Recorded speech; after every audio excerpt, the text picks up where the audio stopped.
Okay, I think we're live on Facebook now. We are live on Zoom. So I am going to jump into the training and not necessarily wait for people to jump on because it's recorded. So if anybody needs access to anything, they can see it. Um, so part of the goal of this training is to help you see 2019 a little bit differently and be able to get the full picture of what your goals are and why. Because one of the biggest things that I try to help entrepreneurs is knowing that the business that they build is directly correlated to the quality of their life that they're living. So if you're working all the time, it's just like creating another job, right? Like you don't have the freedom that you probably went into business to create in the first place. So it's one thing to have like a financial goal of what you want to make per month. It's one thing to have an impact goal of how many people you want to help per month, but then also knowing how those two correlate and also how it relates to your own life and knowing, how much value you can bring to the world, how much value you can bring to your own life, and making sure that everything is in alignment, because it's when the services that you offer are in alignment with who you are authentically as a human, which also works for your audience. That's when you're going to see the really high success numbers in your business and your personal happiness levels. And I mean, that's what it's all about eventually. So there's a bunch of different resources listed on this Trello board. The first one is the planning workbook. So I'm just going to point that out first. So basically there's 6 pages here that help you look back at 2018. So you can go 1 through 10 and look through each one of these pieces of business building, because these are some of the main segments. So how did I feel about my content strategy? How did I feel about my sales funnels? How did I feel about my product delivery? Like, did I do my very best, or is that something that I can improve? So when you start looking at each one of these major segments on a scale of 1 to 10, you can see where the lowest numbers are, and maybe that's where you focus the most in 2019 to improve and try to get all of those pieces working together. And 10 out of 10 on all of them would be ideal, right? So looking through those and seeing, okay, if I could do 2018 again, this is something I would do differently.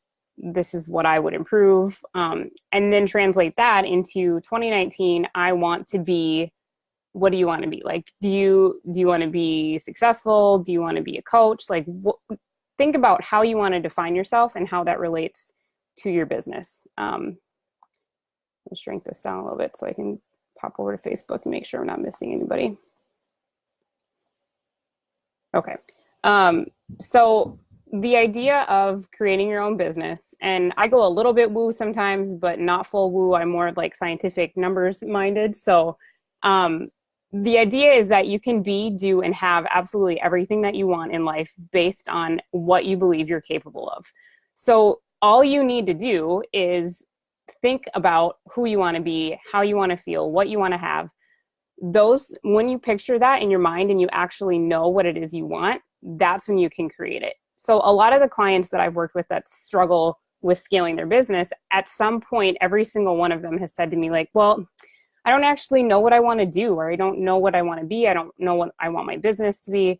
And that's when they struggle, because they don't have that clear picture of where they want to be. So once you can get really clear on who you want to help, what impact you want to make, that's when you can start making a bigger impact for your own life and also for your clients. So start thinking through what you want your 2019 to look like, not only in business, but life in general.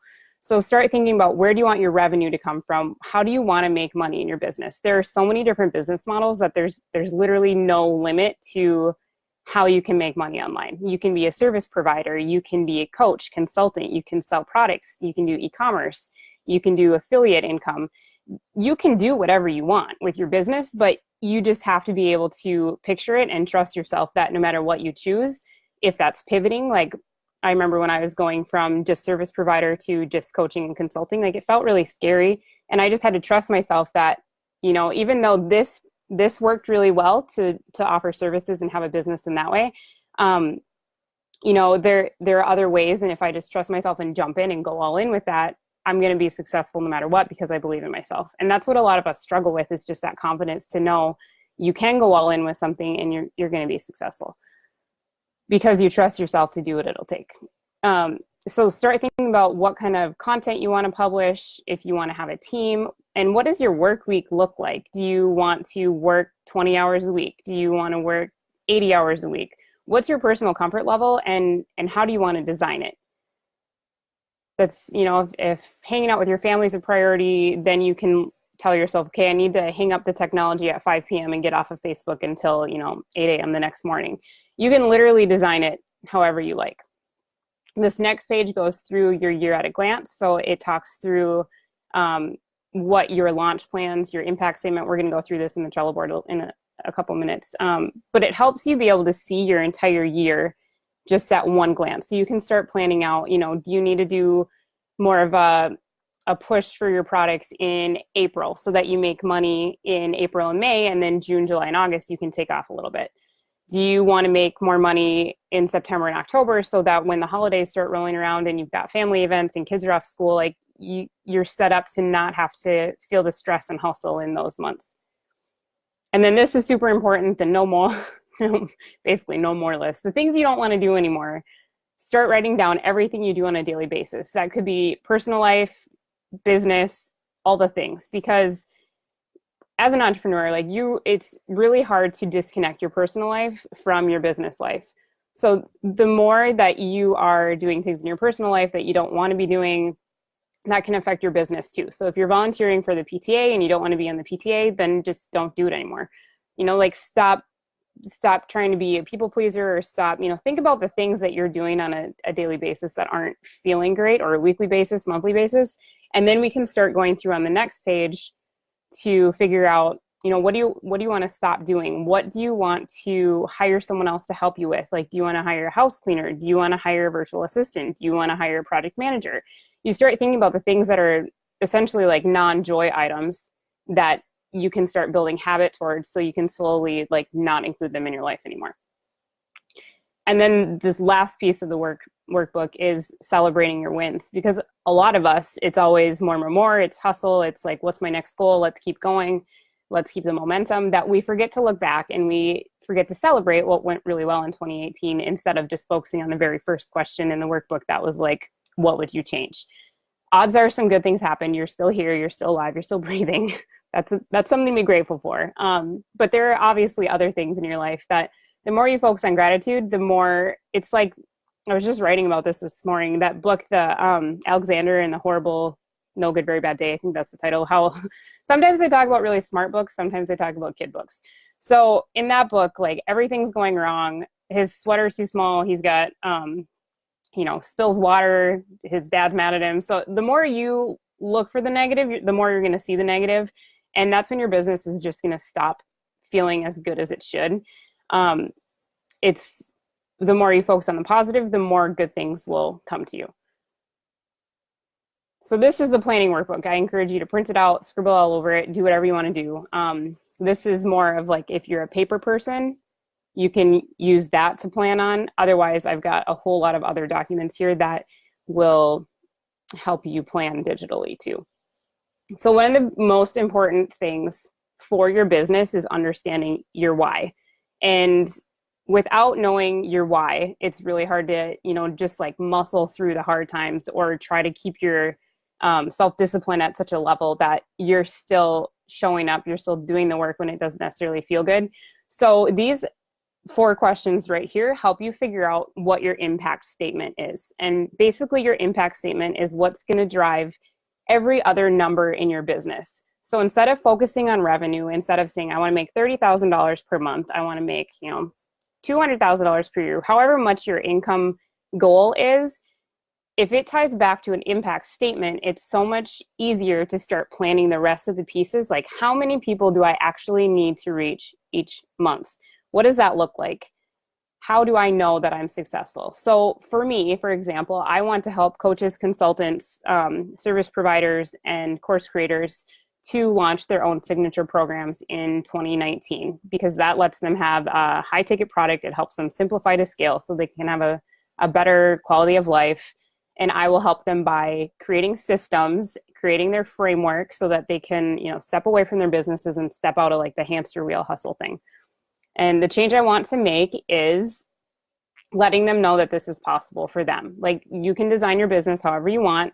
My framework is having your own framework. Funny how that works, isn't it? Because it's worked for me. So I'm going to teach what I know and say, you can create your own framework, you can create funnels and ads, and you can scale, and you can step away and make, $20,000 a month working 20 hours a week. It's completely possible. And I'll know I am successful when I am helping X amount of people do this. So when you're creating your own impact statement, you want to think about who you want to help, what you want to help them do, the change that you want to make for them in their own lives. Like, what kind of result are you going to be getting for these people, and how will you know that you are successful?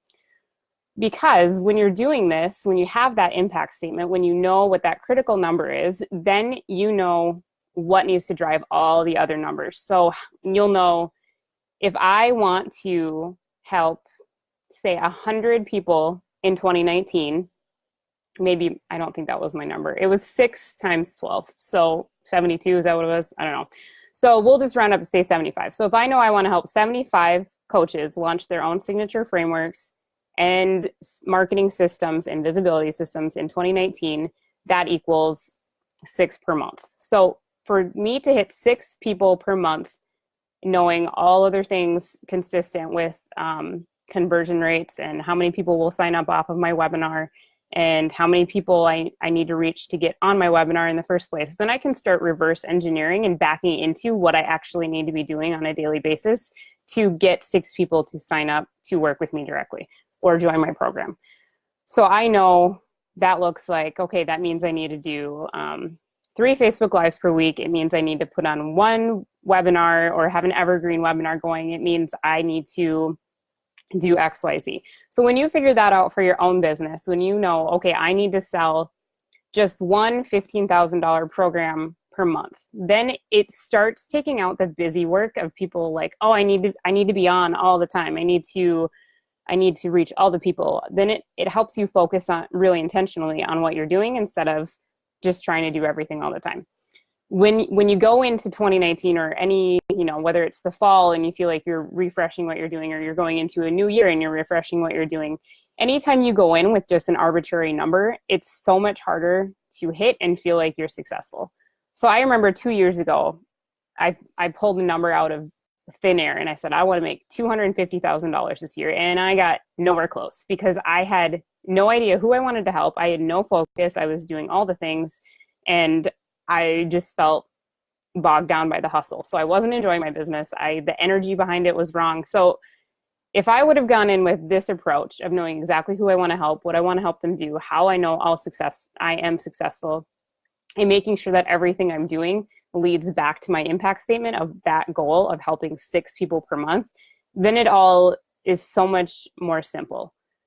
So then, because I know how much my costs are, I can start figuring out, okay, that actually looks like $30K per month. So if I help 6 people at $5,000 per person, that's a $30K month.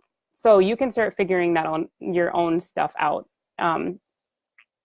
for your business, and how that impact statement directly correlates to how much money you want to make in that year. The other thing that other way you'll know if that impact statement is good is knowing that you can celebrate it. So if you have a team, you're able to say like, oh, we got 6 new clients this month, instead of being like, oh, good, we made $30K. Like, it's harder for your team to get behind more of a revenue number. Like, if you have your impact statement of exactly what that needs to look like for your business, you can tell your VA to celebrate it. I mean, you can get behind that number. And it's also way easier to understand, and you can just picture all the different moving pieces. So first, going through your mission and impact statement is the first step for planning 2019. And then understanding how many leads turn into customers. So I don't know if you've heard of the SWOT analysis. I remember learning this in marketing classes in college, and I didn't even understand it until recently. But understanding as a person, as a business, like, what are your strengths? What are your weaknesses? What opportunities do you have in 2019? And what threats do you have? So strengths, you might be able to build relationships with people really quickly. You might be the best website designer, the best coach. You know what your strengths are. You know how you can reach people. And same for weaknesses. Like you might have an idea of like, my systems are really weak. I need to improve my follow-up sequences. I need to get more automation in place so that I can focus on serving my clients instead of getting the next client. Then opportunities, like where do you think you have opportunities? Are there PR things that you're going to be doing this year? You know, appearances that you're making, maybe events that you're attending, you know, just that kind of thing. What opportunities? And then threats. So what threats are there? This could be competition. Like, do you have someone who you feel like is a threat to your business because you offer something so similar? Is it like an ad campaign being shut down? That was the example my coach gave. So start thinking about where your business might struggle and what can improve it through your strengths, weaknesses, opportunities, and threats. So if you've been in business for a while, these next questions will be a lot easier for you. If you are newer in business or you're just getting started, this is going to be something that you're not going to be able to plan on as efficiently as other people might be able to. So think about how many leads did you average per month last year? So if you use like a Dubsado or something like that, or if you get your transactions in Stripe, if you know, how many new leads came in? How many people filled out forms on your website? How many people did you add to your email marketing system? How many leads, like new people, came in, and at what percentage were you able to turn those leads into customers? So the next question is, how many customers did you have last year? That's where you're going to look at, you know, the Stripe and how many people paid you for something, and knowing what your average cost per acquisition was and how much your average client value was. So when you start looking through some of those numbers, you can start planning a lot more strategically. If you haven't been there yet, that's just something to keep in mind moving forward, that scaling is going to be a lot easier if you know what these numbers are, and to maybe set up like a spreadsheet or something so that you can keep track. So then how many leads do you want each month going forward? This is where knowing how many leads you had last year per month, how many new clients you had per month, that's where those two numbers come in handy. So you can start figuring out what your percentage rate was from lead to new client. So, you know, if it was a 5%, that means every 100 leads, you got 5 new customers out. So when you understand that, you can start, again, reverse engineering your way to knowing how many new leads you need to hit your impact number.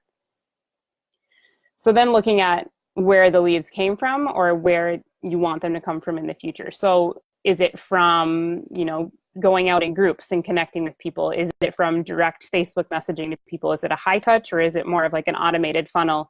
Or like a lot of people I talk to when they're just starting to work with me, is it all from referrals and you're looking to expand on that? So knowing what that looks like right now and what it's going to look like in the future, that's going to help you plan in 2019 as well. So revenue and profits, this is a fun one. If you guys wouldn't mind chatting to me on Zoom and telling me like what phase of business you're in, then I can cater the training a little bit more for if you're new or if you're looking to scale. So this document is linked right here. This is the one I have opened up in the Singit tab. This is a super fun spreadsheet if you're into spreadsheets. This is to help you plan out what you can offer in 2019 so that you can hit your impact numbers. So these enrollment goals, these are like how many humans you actually want to work with and how it translates into what your income amount is. And I know some people, when they start looking at numbers, like my best friend Jessica Ely is a mindset coach. She is all about like feeling into things and not being like, okay, I need to have 2,000 leads to get this much money to equal this much money annually. If that is demotivational for you or it doesn't feel good, then just don't do that part. But if you focus on impact and how many people you need to reach, sometimes that can be the reframe that you need so that it feels good and not just about money. Okay, Kate says, currently a service provider moving to consulting coaching model for 2019. Nice. Sherry, returning to self-employment after working at JOB for 9 months. Awesome. So this would be really nice for you guys to be able to start envisioning what that will look like for you and what kind of programs you can offer. And, you know, is it group coaching? Do you want to do one-on-one? Do you want to sell like an intensive type product where it's a, you know, VIP day or something like that, or a course? So you can, if you go to file and then make a copy, do that first, please. then you can enter all your own numbers in. This is more lead projection. So if you are looking to run ads, or you want to start planning on where to invest your marketing budget, if you have a marketing budget, you can start small and just know my program name costs $499. I want to enroll 60 people, which would equal $29,940 per month or per quarter. I think this is quarterly, for an annual income of this much. My goal is this. So then you can start playing with these numbers in these columns for how many you need to enroll and what you need to charge so that you can hit your goal amount. Then you can come down here and plan. If you know 3% is the number I keep using because that's a pretty standard conversion rate, like 1 to 3%, 3 is good.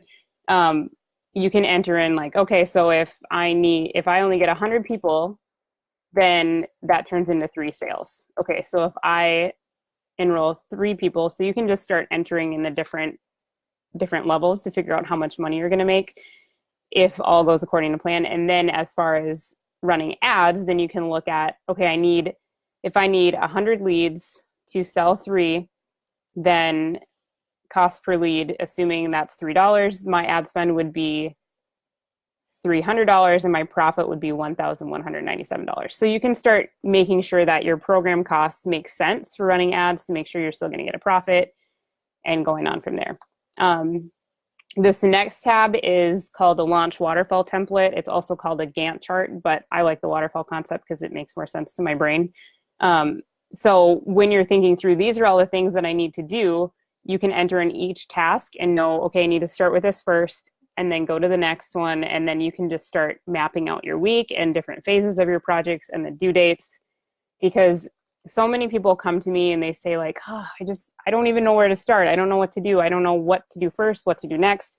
This helps you visualize when you use the planning workbook together with what your goals are, with, like looking at income planning, what projects you want to launch in the first place, and knowing this needs to come first and then this and then this. So you can start planning out your whole year and knowing what that looks like.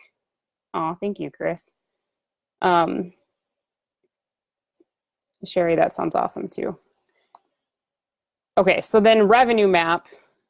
If you guys hate numbers, I apologize in advance because there's a lot, there's a lot of numbers. So if you don't like looking at this stuff, there are, you can print the planning workbook and do more of that, writing it out type thing.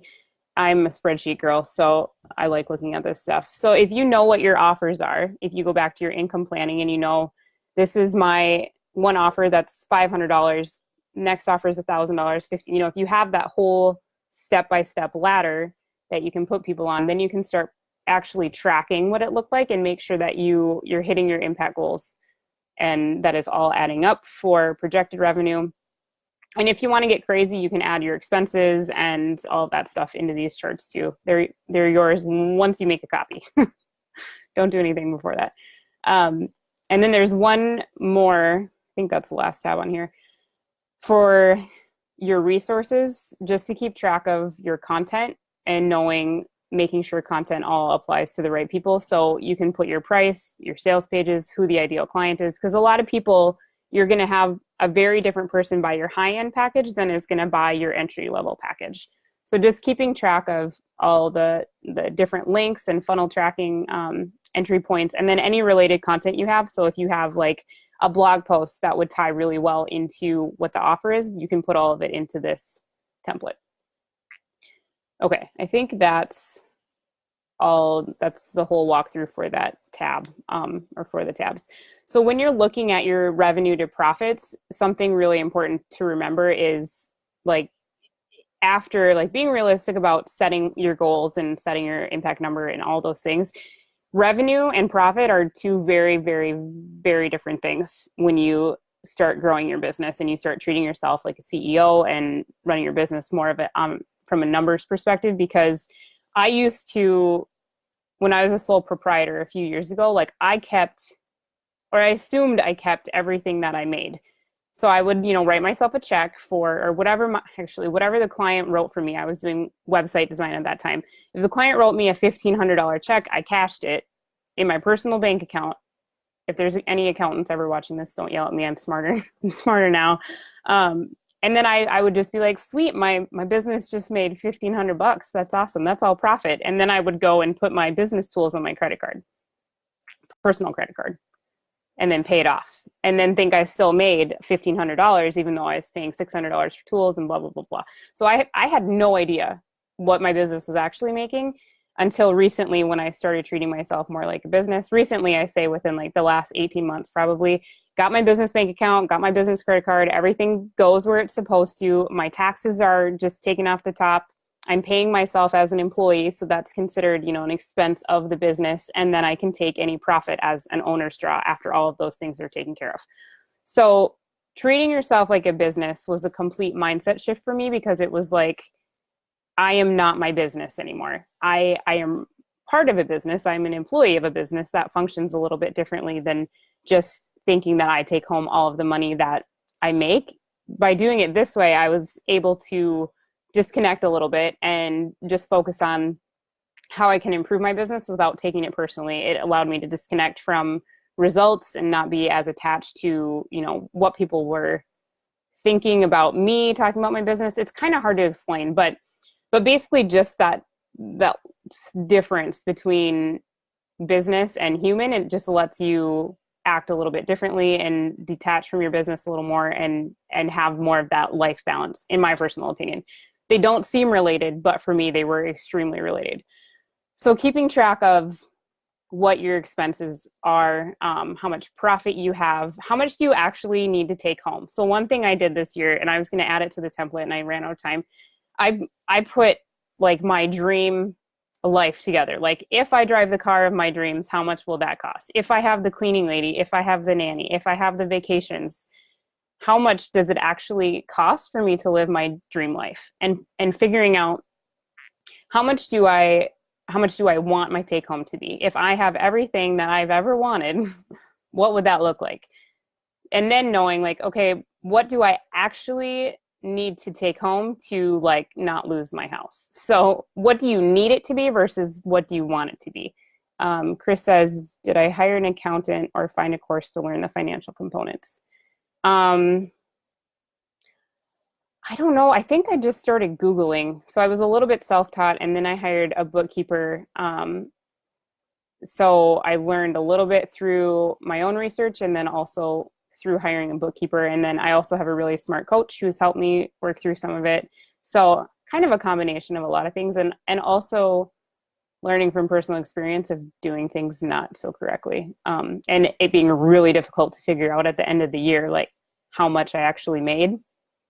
And then at the same time being shocked by the number, to be like, holy crap, I made like profited $15,000 this year, because I wasn't paying attention. I had no idea. It's not like I made that much as a website designer when I was first starting, but the amount of profit was so minimal that I had no idea. So I think my own embarrassment of not having any clue what that number was going to be at the end of the year made me want to start taking it more seriously.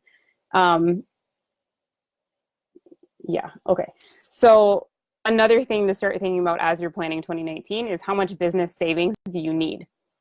So the average for businesses, and I guess the recommended for your personal finances too, are having 3 months in the bank. So in case something happens where you can't work, or there's no clients coming in, or business gets really slow, for 3 months you can cover your expenses. So my business has grown to the point where my expenses are about $10,000 per month. So I know if I want to have all my expenses covered, that I need to have at least like $30K in business savings to feel that like release of stress. And I get stressed about like knowing I have bills coming up or anything like that. So having that amount saved up that you can add, even if you just start a little bit at a time, like I'm going to put $200 in my business savings this month, and then you start adding to it, that's going to keep you from that feast and famine of like, I need to pay myself, but like there's no clients right now. So working towards that, no matter where you're at, can just be like a stress relief that a lot of people don't necessarily talk about. So knowing what your current expenses are. Are you paying a team? Are you running ads? Are you paying expenses include your own salary if you're set up the way that I am? So knowing each month what that needs to look like and how much that is, having a really clear idea of what your expenses are, And even going through as far as looking through subscriptions that you're not using, like I had a ton of tools that I hadn't even looked at, but I thought I might need them at some point. So looking through like where can you trim, where can you make things more efficient, that's a really big piece of just running more smoothly. So then looking at healthy profit margin for you based on where you're at. If you're looking to scale or you're running an agency, like that's often more of a 30% profit margin is what I've heard is really common. When I was running an agency, it was about, I think it was about 30%. So knowing where your profit margin is at and where you would like to be. So that's where you can trim some of the expenses, maybe streamline your team. If you have people that are, on it and maybe not a good fit, you can start looking at some things like that. And then going through, again, your SWOT analysis of strengths, weaknesses, opportunities, and threats. So what else? Fulfillment and frequency is another one to keep in mind. And this all relates back to where your strengths are, weaknesses, opportunities. Like that's kind of the overarching view of this, but knowing what the average amount your customer spends with you, knowing what that is, how frequently are they buying? Are there ways that you can increase the amount that they spend? So if you're in a position where you're feeling like, oh, I feel like I need to make more money, there are 3 ways to do this. And I hope that I say them all correctly because my coach said this the other day and I was like mind blown. So you can either raise your prices, if all things considered equal, you can bring in the same amount of people, offer the same price, I already screwed it up. Bring in the same amount of people, sell them more often, or raise your price, or increase the amount of people that come in. Those are the 3 ways. I think that made sense. So you can either have more leads, raise your prices, or sell them more things at the same price. So that's like, you could sell them an intensive and then a one-on-one package and then a course. And then, so that's like increasing how frequently they buy versus just raising your prices. So if you want to make more money in your business, those are the 3 different ways that you can do it. So you can start thinking through, am I able to serve more people? Do I have the bandwidth to bring on more customers? Okay, if you don't, but you still want to make more money, I either need to increase how much my packages are, or I need to add more options so that they can start spending more money with me. And then knowing how you can tell if a client's happy and what your refund rate is. So if you're selling digital products, the refund rate, I think the average is like 10%. So if you're selling a course or you're selling, something that's more digital based, there's usually a 10% refund. If you're a service provider, I would assume it's much lower than that, but it's still going to happen just because humans. But knowing that as you move forward and making sure you include that in your goals too. So when you're setting objectives, these are the different areas that you can set your goals and different objectives. So within the marketing, you can think about, okay, this is, and all of this relates back to your impact number. Like this is how much content I need to put out to get my 6 people per month. This is what my visibility strategy needs to be. If I need to run paid advertising, this is how many people need to go through my funnels. This is how I need to launch. Do I want to do an evergreen style launch where, people are coming in all the time and it's like rolling enrollment, or do I do open and closed cart launches? So start thinking through some of those things.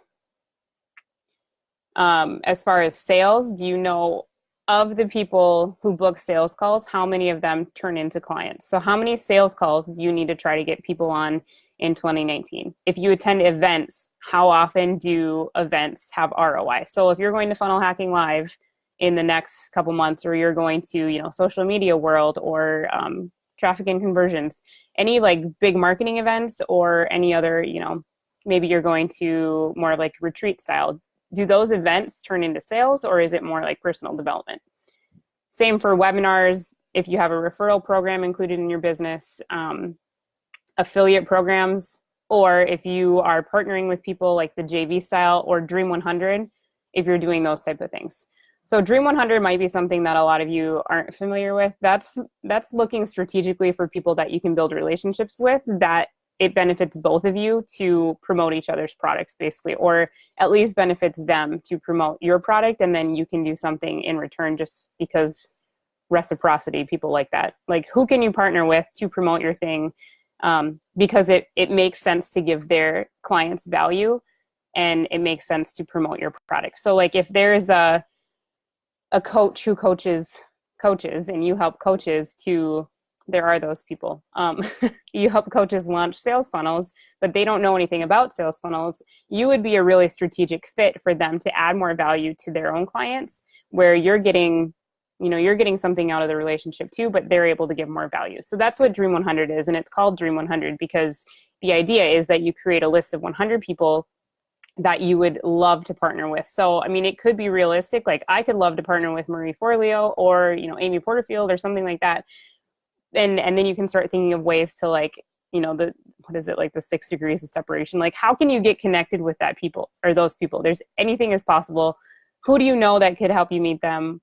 How can you get on their radar? Like if it's another coach or something, how get in their group and start building relationships with them and start connecting and start being seen by them. That's the whole concept of Dream 100, because referral programs and relationships like this, where they already have an audience and they're showing that they trust you, their audience is going to trust you by default because they trust the leader. So it's like that social proof built in. It just works really well if you are looking for more of like an organic model than running ads or, like being visible and tuned in all the time. Okay, so fulfillment is more customer service related. Like what do your deliverables look like? How much time is involved in serving your clients? Are you doing live calls and workshops? How much time does it take for you to onboard a new client? Is that something that you can systemize? Can you hire an assistant to help you do it? What do the deliverables look like? So making sure that's included in your plan, that you've walked through, all of those different pieces. Product development. If you went through and you decided I need to make more money, but I don't want to raise my prices and I don't want to serve more people, or if you're new in business, that's when you're going to start looking at what different products can you relate. And then I have another document I was going to share with you guys. This is another one of those things where if you want to use it, I would love that, but go to File and make a copy before you change anything, because I don't think you have edit access, but if you aren't able to edit it, this is why. So the value ladder thing, I'm going to move my Zoom window over so I can see. There's a lot of text on this, so I'm not going to read through all of it for you. But the concept is, when people come into your sphere as a business owner, they are going to be at different levels and different mindsets. Some people are going to not feel ready to invest a large amount, but they're going to feel willing to invest a large amount of their own time to learn. So their results are going to be based on their willingness to go through your course, spend their time going through your content, going through, all the things. It's the idea of this ladder is that at the very bottom, there's no time investment for you. This is something that you've created as more of a passive income product. So the user purchases it for a lower price and more time. Whereas this highest one right here, this is the most amount of your time, because it's, it's a high touch thing. It's coaching. It's, if you're a done for you service provider, this is where you're implementing. This is where you're spending your most time, but this is where the client is getting the fastest result. So these people are willing to invest more upfront to get the result faster. They're not sitting there taking a course and learning how to do it for themselves. They're paying you to handle it. So when you are setting your pricing needs to be the highest on this column right here, because it's the most amount of time. But as you move backwards down the ladder, as you go through each step, you're removing a little bit of your time and lowering the price a little bit, at the same time increasing the amount of time that the user is putting in. So hopefully that makes sense. So you can start thinking through your offers. And this is why I'm such a fan of frameworks, because a signature framework assumes that you have one result that you get for people. And you can get that same result at any different one of these levels, or at any of these levels. It doesn't matter how much they invest. It doesn't matter whether it's your time or their time, they're getting the same result. So when you know how you get results for people, that's when you can turn it into a framework and say, like, for me, I help people with mindset, marketing systems, getting leads. I help people, I've figured out that those pieces are my framework, and then I can get the result, which is, growing a business at any one of these levels.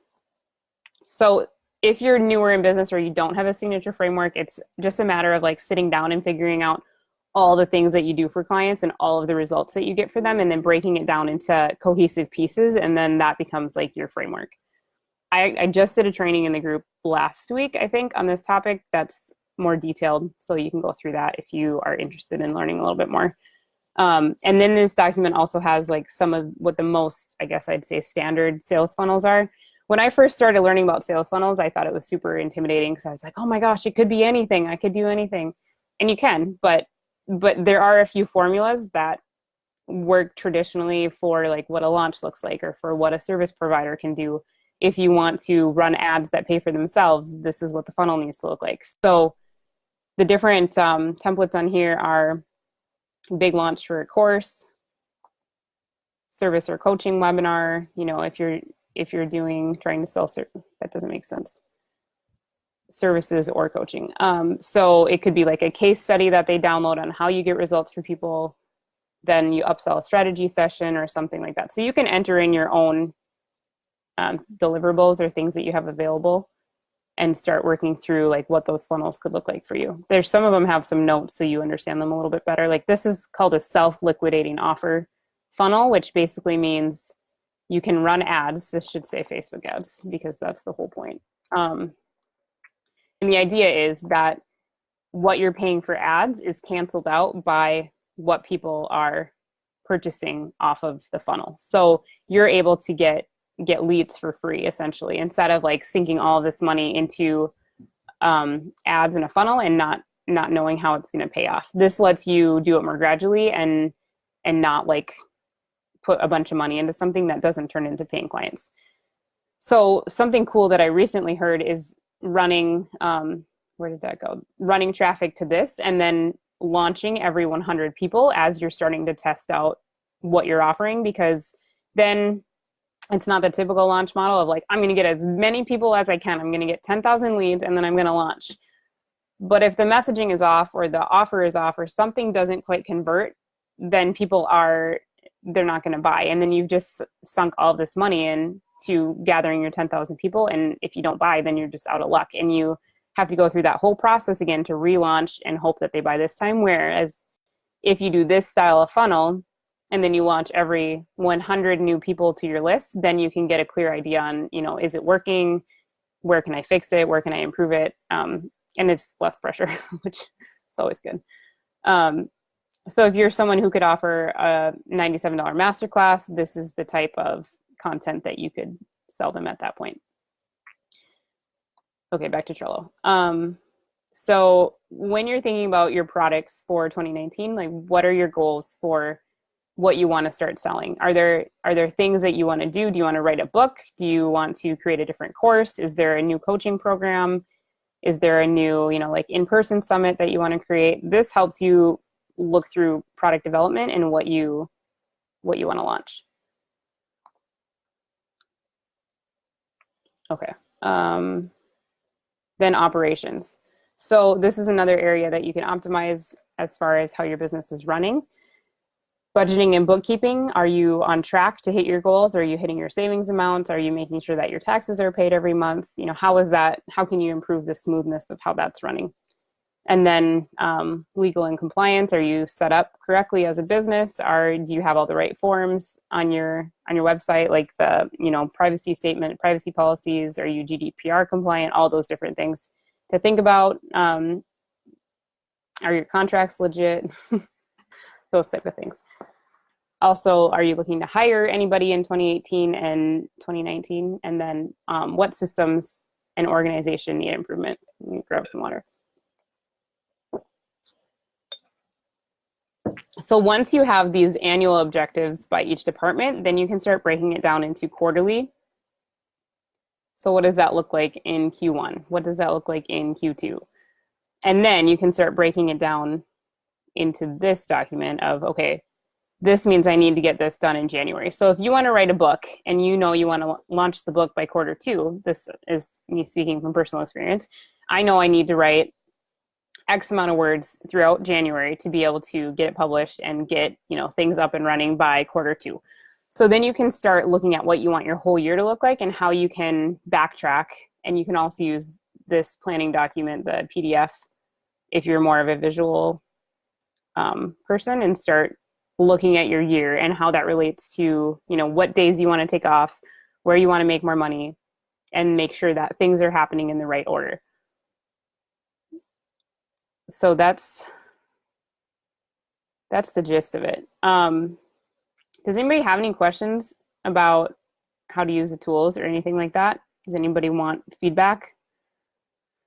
If you're on Zoom, you can unmute yourself and I can answer your questions. Otherwise, it's kind of just an issue of, going through what you want it to look like and, how you want to plan. I don't think anybody's asking anything on Facebook either.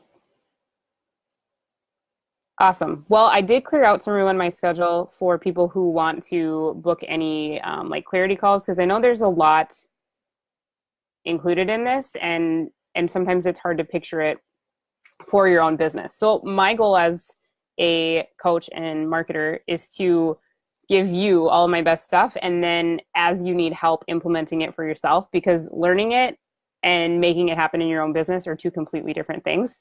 So I feel like my value as a coach and consultant comes in to actually like help people implement and create the stuff in their own business. So if you're curious like how you can make this work for your specific business, like Sherry, for example, who's running review management services on subscription basis, like there might be really specific questions she has about how to set up funnels for her business, or how to, schedule her whole year so that she can hit her goals each quarter and then each month, and then what to do each week. So if you're interested in booking a call, just even for like 15 minutes to go through what that could look like, I will drop the link in the Facebook presentation, and then you guys can book a free call and let me know like where you need help, what questions you have, and what kind of clarity I can give you for that.